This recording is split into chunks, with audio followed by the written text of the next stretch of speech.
General secretary Ashok sir UPSC mentor కూడా join అవుతారు.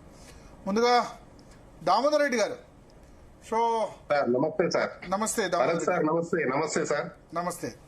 So ఏమంటుంది పిఆర్టీయూ పక్షాన ఏంటి మీరు ప్రభుత్వాన్ని చేసే విజ్ఞప్తి ఏంటి? ఇప్పుడు ఓవరాల్ గా కేకేకు ఆ బాధ్యత అప్పగించారు, కే కేశవరావుకి. అవును సార్. సో ఏం చేయబోతున్నారు? ఆయన ఏమైనా కలిసారా? మీరు ఓవరాల్ గా మొత్తం రిపోర్టే పనికిరాదా లేకపోతే కొన్ని పాయింట్స్ పనికిరావా? మీ ఒపీనియన్ ఏంటి సార్? వాస్తవానికైతే మీరు ఇందాక మాట్లాడిన అంశాలన్నీ కూడా గత 2 రోజుల నుంచి మీ డిబేట్స్ అయితే మేము చూస్తూనే ఉన్నాం. First of all Zee News కు నమస్కారం తెలియజేస్తున్నా, భరత్ గారికి స్పెషల్ గా థ్యాంక్స్ చెప్తా ఉన్నా.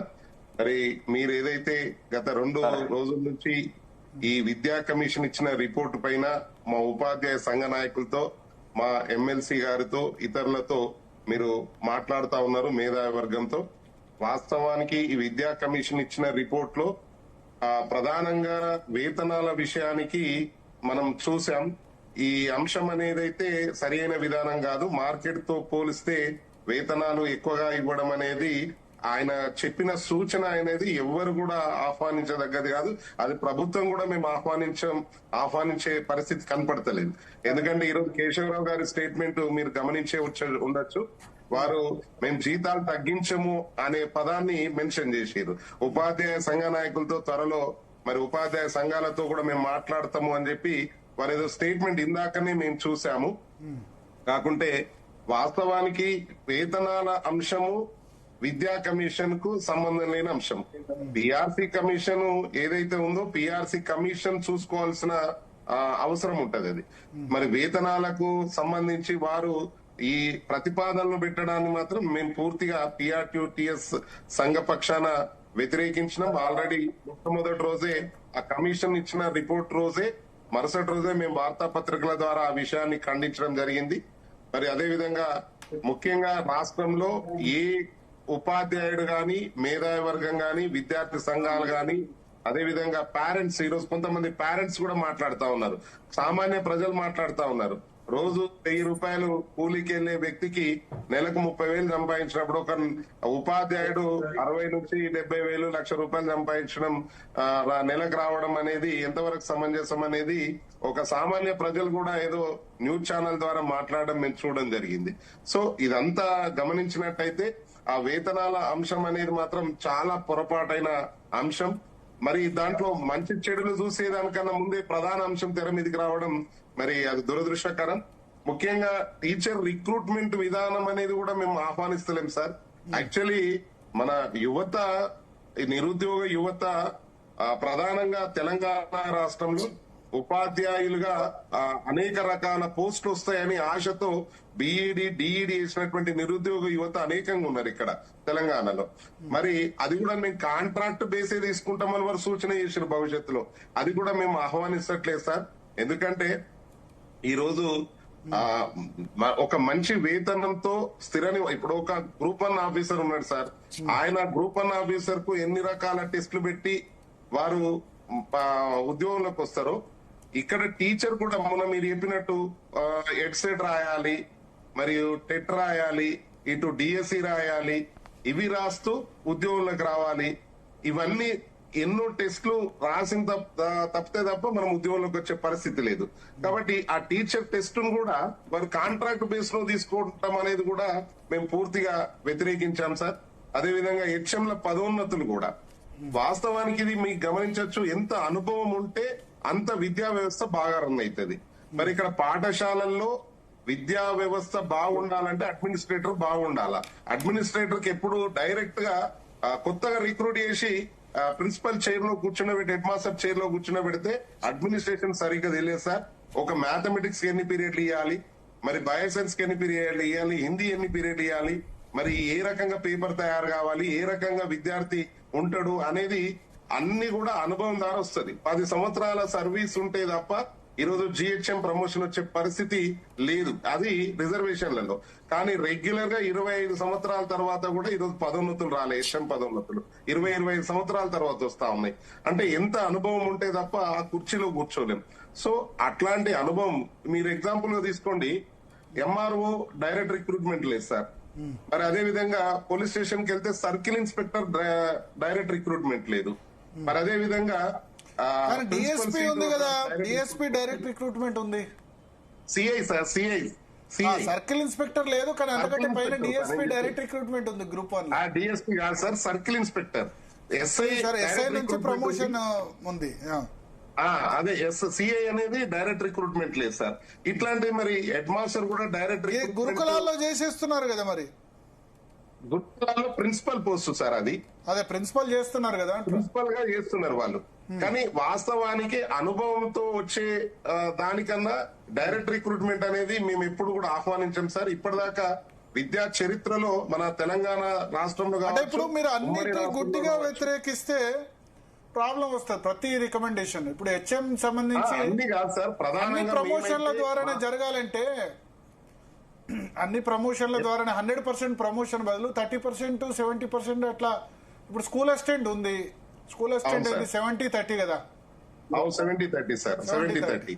సో ఇది డైరెక్ట్ రిక్రూట్మెంట్ ఉండొద్దు అంటే ఎట్లా? ఇప్పుడు డిప్యూటీఓ డైరెక్ట్ రిక్రూట్మెంట్ ఉంది, స్కూల్లో పర్యవేక్షణ అధికారం, పూర్తి పర్యవేక్షణ తప్ప వాళ్ళ పర్యవేక్షణకు మాత్రమే పనిచేస్తారు సార్. ఇక్కడ హెచ్ఎం క్లాస్ చెప్పాలి, అడ్మినిస్ట్రేషన్ చూసుకోవాలి సార్. సో మాకు అదొకటి. తర్వాత ఈ అర్హతల మార్పు అనేది బిఎడ్, డిఎడ్, పీజీ అర్హతల మార్పు అది ఎన్సిటి పరిధిలో. నేను అదే నా ఇనిషియల్ రిమార్క్స్ లోనే చెప్పాను, ఎన్సిటి పరిధిలో ఉంటుంది. అది అది అది అది ఎన్సిటి పరిధిలో. రాష్ట్ర ప్రభుత్వం ఏం చేయలేదు. National council for teacher supreme court September 1, 2025 నాడు ఇచ్చిన జడ్జిమెంట్ టెట్ పాస్ ఉంటే తప్ప ఉద్యోగంలో కొనసాగే పరిస్థితి లేదు సార్. అది ఎన్సిటి నిబంధనలు మార్చే పరిస్థితిలో ఈరోజు దేశ ప్రభుత్వం, కేంద్ర ప్రభుత్వమే లేదు. అట్లాంటిది ఇక్కడ అర్హతలు మారుస్తాం అనేది కూడా కరెక్ట్ కాదు సార్. ఇంకోటి మీరు గమనించండి సార్, ఇక్కడ విద్యార్థి కేంద్ర బిందువుగా నడవాలన్నాడు, ఓకే. కాకుంటే మనము ఈ చరిత్ర, విద్యా చరిత్రలో 35 మార్కులు ఏ విధంగా ఎందుకోసం పెట్టిరు అనేది శాస్త్రీయతను పరిగణలోకి తీసుకునే విద్యార్థి పాస్ విధానము 35 మార్కులకు పెట్టడం జరిగింది సార్. అప్పట్లో ఎస్ఎస్సిలో చాలా లిబరల్ గా ఉండేది ఎస్ఎస్సి పాస్. ఎందుకంటే మావోయిస్టుల్లోకి వెళ్ళిపోతారు, 10th ఇంటర్ పాస్ కాకపోతున్న ఉద్దేశంతో లిబరల్ గా ఉండేది. హిందీ అయితే పాస్ మార్కులు 20. అంటే విద్యార్థి సార్ ఇక్కడ సైకాలజీ ఏం చెప్తుందంటే below average, above average, average student ను పరిగణలోకి తీసుకొని ఈ విధానాన్ని గతంలో తీసుకొచ్చారు సార్. సో ఈ విధానం ఎప్పుడు సార్ మనం ఇంప్లిమెంటేషన్ చేసి పిల్లగాడిలో విద్య అంటే నైపుణ్యాలు పెరుగుతున్నాయి అన్నప్పుడు మార్చడం వేరు సార్, డైరెక్ట్ ఇంప్లిమెంటేషన్ చేయడం వేరు. విద్యా విధానాల్లో నైపుణ్యాలు విద్యార్థులు పెరుగుతున్నాయి, ప్రభుత్వ పాఠశాలలో పెరుగుతున్నాయి కాబట్టి 35 నుండి 45 వరకు ఉండాలి అనడం వేరు. కానీ డైరెక్ట్ గా మొట్టమొదలే 45, 50 ఇవ్వాలనేది కరెక్ట్ కాదని మా విధానం సార్. అదొకటి. తర్వాత ఇంకోటి మీరు గమనించదు సార్, ఇక్కడ ఈ తెలంగాణ కావచ్చు, ఉమ్మడి ఆంధ్రప్రదేశ్ కావచ్చు సార్, సంస్కృతి సంప్రదాయాలు, జాతీయ నాయకుల యొక్క ఫొటోస్ కావచ్చు, విగ్రహాలు కావచ్చు, ఈరోజు చదువుల తల్లి సరస్వతి దేవి ప్రతి పాఠశాలలో ఉంది సార్. మరి ఇక్కడ ఒక పాయింట్ లో చూపించాడు, ఎట్లాంటి ఫోటోలు, స్టాచ్యూస్ ఏం ఉండకూడదు అనేది చూపెట్టాడు సార్. మీరు చూసిరో లేదా ఆ పాయింట్ కూడా? ఆయన లెఫ్ట్ ఐడియాలజీని ఆయన ఇంప్లిమెంట్ చేయాలని. ఐడియాలజీ అనేది ఆయన ఐడియాలజీ కాదు కదా సార్. విద్యా కమిషన్ అనేది సొంతగా రుద్దదు కదా సార్. మొత్తము ఎన్నో పాఠశాల, 365 పాఠశాల. నేను ఏ విగ్రహం ఉండద్దు అన్నాడా? ఏ విగ్రహం, ఏ ఫోటో ఉండద్దు అన్నాడా? ఉన్నాడు సార్. 9.9 లో ఉన్నది సార్. 44 పేజ్ ఒక్కసారి మీరు గమనించినట్టయితే గాంధీ అంబేద్కర్ ఎవరి ఫోటో ఉండొద్దా? అక్కడ పలాని డిసిగ్నేషన్ పెట్టలేడు సార్, నేమ్స్ పెట్టలేరు ఎక్కడ. కాకపోతే ఫోటోగ్రాఫ్స్, స్టాచ్యూస్ ఉండకూడదు అనే పదాన్ని మెన్షన్ చేసారు అక్కడ. సో ఇట్లాంటి పాయింట్స్ అనేటి వాస్తవానికి ఇట్లాంటి కాకుండా ఇంకోటి సార్, యాక్చువల్లీ కూడా మొట్టమొదట ఈ విద్యా కమిషన్ అనేది సరే సంఘ నాయకులతో చర్చించడం వేరు. ఇక్కడ ఇంకో పని చేశారు సార్, టీచర్లతో మీటింగ్ పెట్టారు కమిటీ. అట్లీస్ట్ సంఘ నాయకులతో పిలిచి ఎక్కడ రిప్రజెంటేషన్స్ గాని పిలిచి మాట్లాడడం గాని 1-2 సార్లు కనీసం జాయింట్ స్టాఫ్ కౌన్సిల్ లో ఉన్న సంఘాలను కూడా పిలిచి మాట్లాడలేదు. కానీ కొంత ప్రైమరీ టీచర్ను, ఎడ్జిటి టీచర్ను, వాళ్ళకు తెలిసిన వాళ్ళ టీచర్లతో ఒకరోజు సమావేశం ఏర్పాటు చేశారు. అట్లా కాకుండా క్షేత్రస్థాయిలో సంఘ నాయకులకు తెలిసినంత యూనియన్ లీడర్లకు తెలిసినంత సబ్జెక్టు కొంత తెలియకపోవచ్చు సార్. ఎందుకంటే మాకు ప్రతి బడి నుంచి ఎదురయ్యే సమస్యలు ఎదురవుతా ఉంటాయి సార్. మేము ఇంకోటి కూడా ఇక్కడ ఒకటి భయం రాబోయే రోజుల్లో భయానికి లోనయ్యే ఒక అంశం కూడా ఉంది సార్. ఇక్కడ ఏంటంటే ఈ రోజు మండలానికి ఒక బడి అన్నారు సార్, మండలానికి 2 బడులు అన్నారు. సరే, ఆ విషయం కొంత ట్రాన్స్పోర్ట్ తెస్తాము అద్దెస్తాము అని అన్నారు. ఈరోజు ఈ ప్రభుత్వము చిత్తశుద్ధితో ఉండి ఆ పాఠశాల నిర్వహణ సరిగ్గా నిర్వహించి యథావిధిగా ఆ పాఠశాలలు విజయవంతంగా రన్ అయితే ఓకే సార్. కానీ రేపు వచ్చే ప్రభుత్వము ఇప్పుడున్న బడుల లాగానే ఆ బడులను వదిలేస్తే ఈ బడులలో సంఖ్య ఉండదు, రేపు ఆ బడులలో కూడా సంఖ్య ఉండదు సార్. పరిస్థితి ఎట్లయితుందో అనేది కూడా ఆ భయం కూడా కొంత టీచర్లు వ్యక్తం చేస్తా ఉన్నారు. మరి ప్రతి బడిలో అంటే మనకున్నటువంటి గ్రామంలో బడి ఉండాలనేది ఎప్పటి నుంచో వస్తా ఉంది. ఆ బడికి ఈ డెవలప్మెంట్ ఉండడం వేరు, కానీ ఆ మొత్తమే బడులను మూసేయడం వేరు. సో దీని ప్రకారం కూడా కొంత మొత్తమే సంఖ్య లేకుంటే కూడా మేము నడిపిమని చెప్పట్లేదు, కనీస సంఖ్యను కూడా పెంచుకునే విధంగా మనం చూడాలి సార్. వాస్తవానికి ఈ రోజు మౌలిక వసతులు కొంత సరిగ్గా లేకపోవడం వల్లే విద్యార్థుల తల్లిదండ్రులు ప్రైవేటు పాఠశాలకు ఎక్కువగా మొగ్గు చూపుతున్నారు. సో ఇదైతే వాస్తవం సార్. చూడండి, మూత్రశాలను చూడండి, లేదా డ్రింకింగ్ వాటర్ చూడండి.